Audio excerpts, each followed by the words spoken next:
Hello everyone. Welcome you in the next session on Malala. You must have enjoyed the speech of Malala as the video text we have chosen for this course in basic English.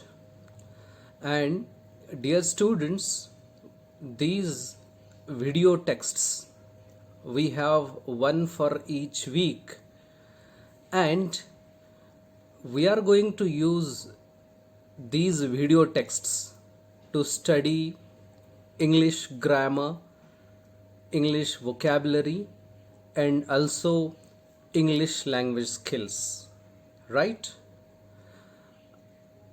As you know, Malala Yousafzai, she is the youngest person to receive the world's prestigious Nobel Peace Prize. And this video text is actually a speech given by Malala Yousafzai on the occasion of this ceremony, right?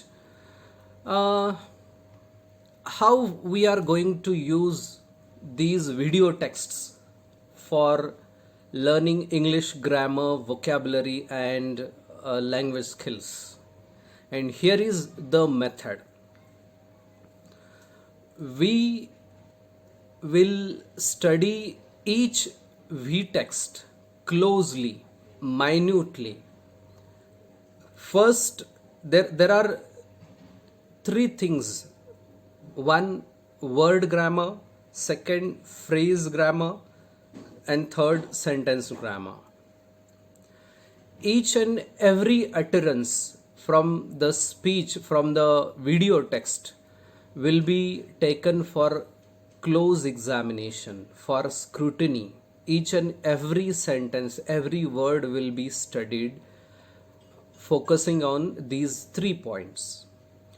First, word grammar will go for identification of word classes, and there will be a separate video on the tricks of how to identify word class of any word.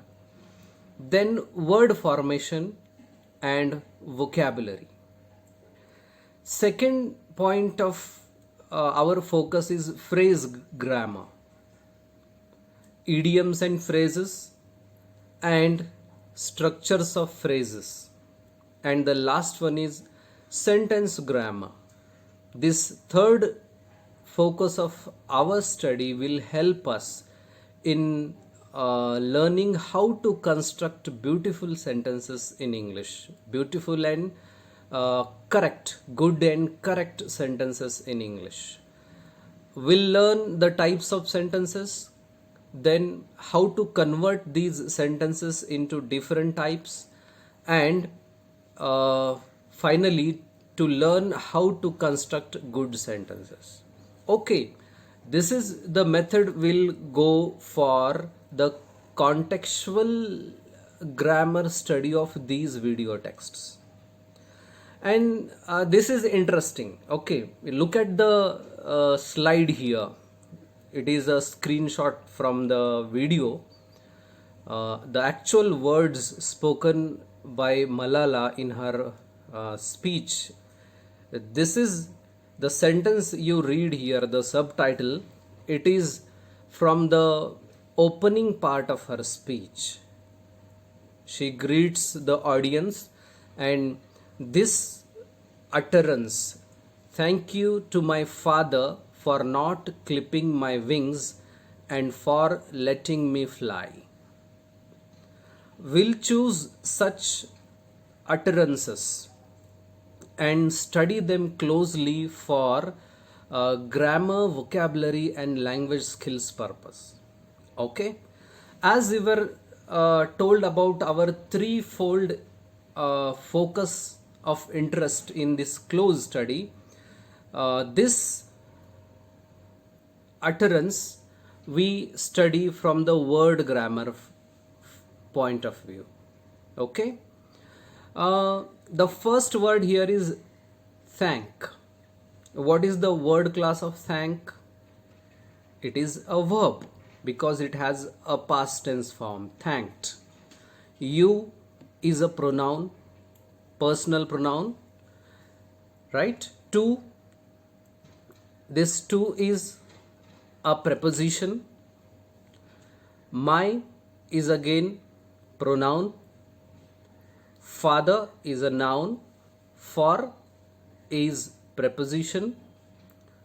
Not is an adverb because it adds to the meaning of verb, or it modifies verb clip. Clipping is a verb. My is again pronoun. Wings is a noun because it is in the plural form. Only nouns do have plural forms. And is a conjunction because it joins here two clauses, clipping my wings and for letting me fly. For is preposition, letting is verb here, me is pronoun in objective case, and fly, is a verb, right? Now we know the part of speech of each and every word from this sentence, and this study is the part of word grammar, right? Then word formation can be studied with the help of the same sentence. Thank is a verb. Can you make an adjective from thank? And which suffix we need to make it an adjective? This thank is a verb. Make an adjective, and adjective is thankful. THANKFUL. Thankful. Okay. We have so many utterances for our study here. Next level of analysis is phrase grammar. Look at here. Find the idiom. Idiom. Is there any idiom in this utterance? Yes. Clipping my wings, the first one. There are actually two idioms. Letting me fly, clipping my wings, and second idiom here is letting me fly. And do you know the meaning of this idiom, or what Malala is saying here?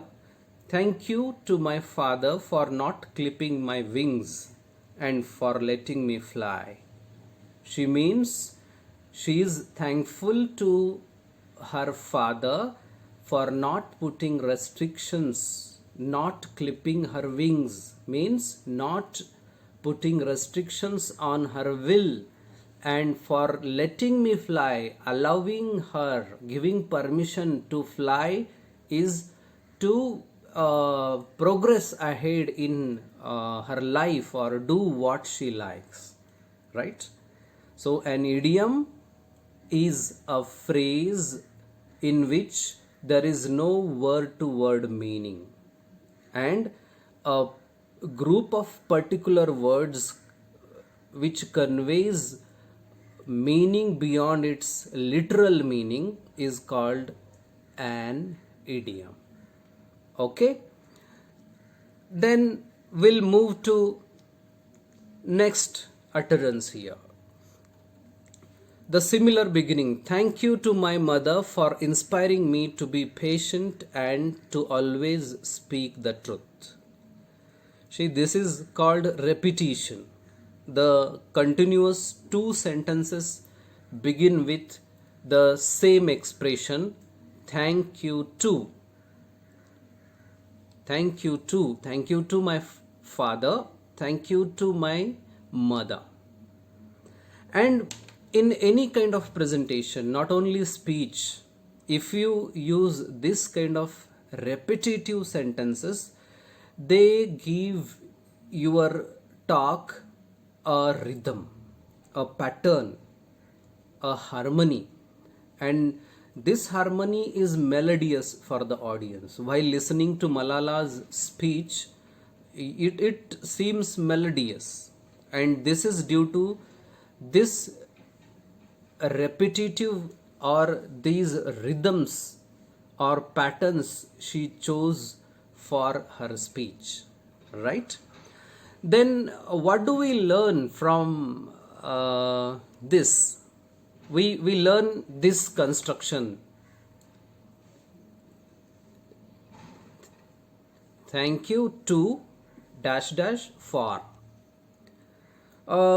In certain functions, maybe a welcome function or some other functions, you are asked to propose vote of thanks, and in such tasks, this kind of construction is helpful.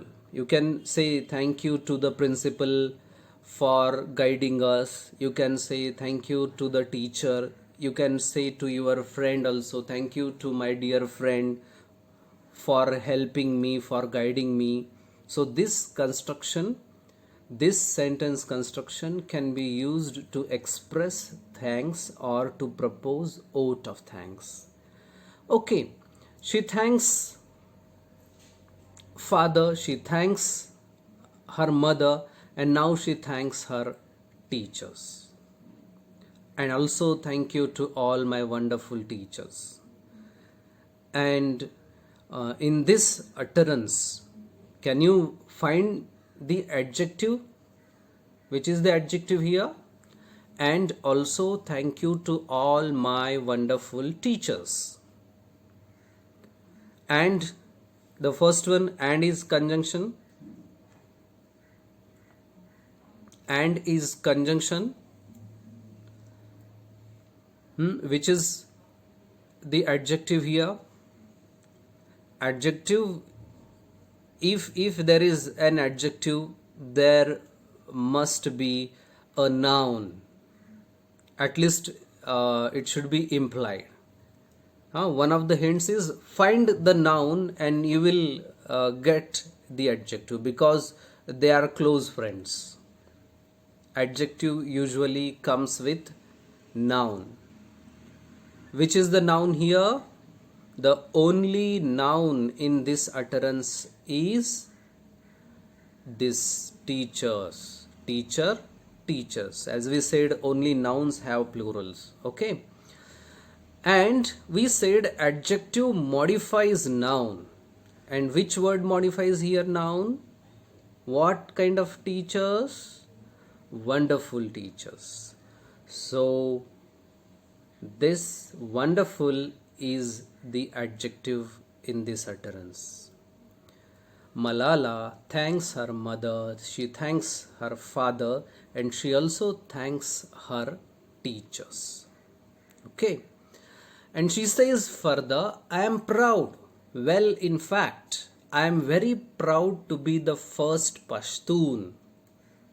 Pashtun is the name of town, village from which it is her native place, right?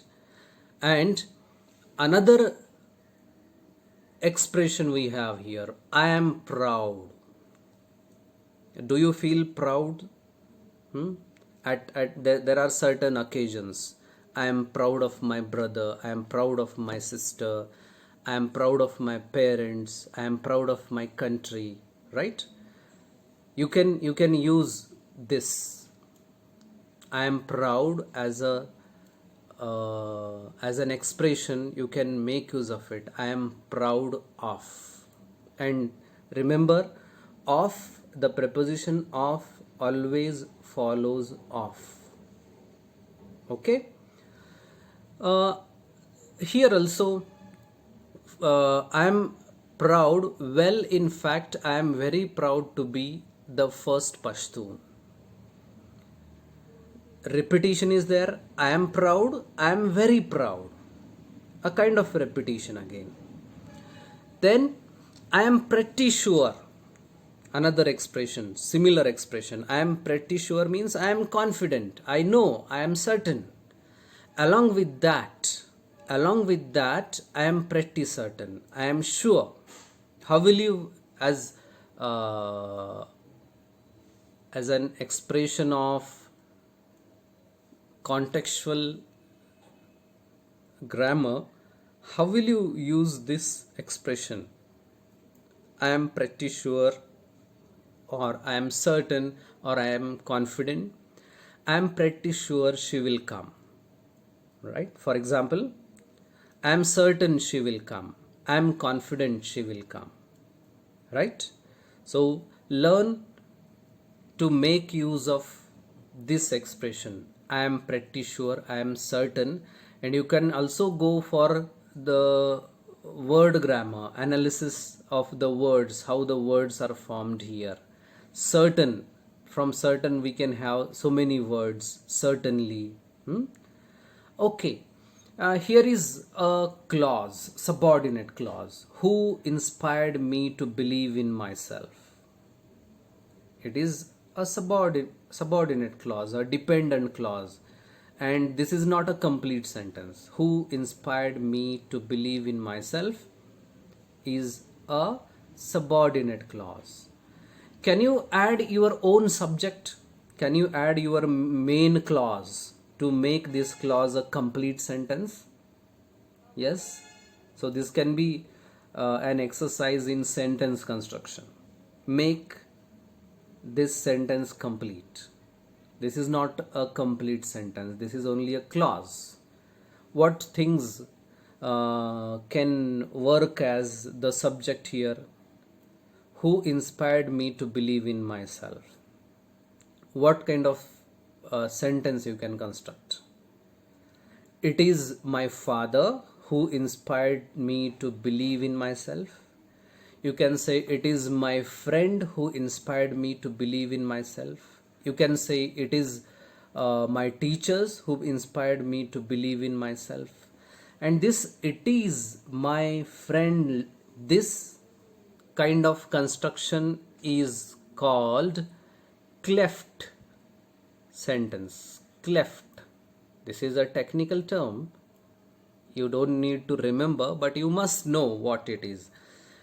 It is my friend who inspired me to believe in myself. This kind of sentence is called cleft sentence. A subtype of complex sentence. This is a complex sentence, and within complex sentence it is a subtype called cleft sentence. Okay. Then, like other expressions, we have one more expression here, that Malala is saying that I am honored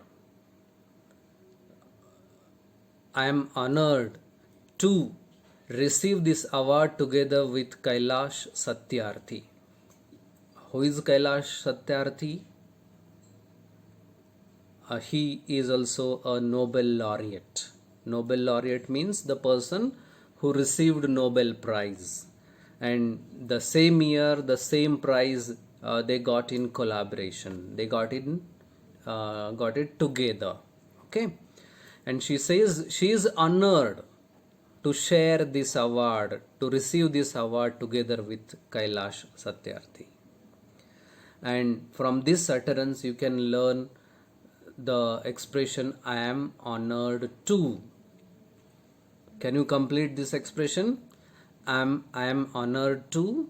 I am honored to be the chief guest. I am honored to be the participant in this program. You can make use of this expression at various situations, maybe dialogues or speeches, and even in letters, emails. You can write it if someone invites you and you are giving a reply. You can use such expressions in your email also, or in WhatsApp and Instagram chatting also. You can make use of such sophisticated expressions, so that you look smart. I am honored to, right? But this is, remember, a formal expression. This is a formal expression. You can't use it with your intimate friends or close friends. With your elders, and for official communication, you can make use of this kind of expression. Okay, and this is the picture of Kailash Satyarthi, who received the award in collaboration with Malala, who has been a champion for children's rights for a long time. We have a phrase here, to be a champion for. What does it mean? To be a champion for means to be to work for, or to advocate for the rights of. To advocate, to work for the betterment of children's rights. Kailash Satyarthi worked for a long time for the rights of children. This is the simple construction. Okay, use this be a champion for in your own sentence. And further she says, we can work together. We can work together. Kailash Satyarthi and Malala, they can work together. I am proud that we can work together. We can work together and show the world. Let us have an exercise in grammar. Make yes no type question. You know what is yes no type question, and what is the word order? We have the sentence here, we can work together. We can work together. And the yes no type question for this is, can we work together? Question mark. Can we work together? What do we do in making a yes no type question? The first verb, the yes no type question begins with the first verb, and after the first verb comes the subject. Here the first verb is can, and we began our yes no type question with, can we work together? So this is an example of yes no type question. That's it. We'll continue with the second part of the contextual study of grammar, vocabulary, and language skills of these V texts. Thank you.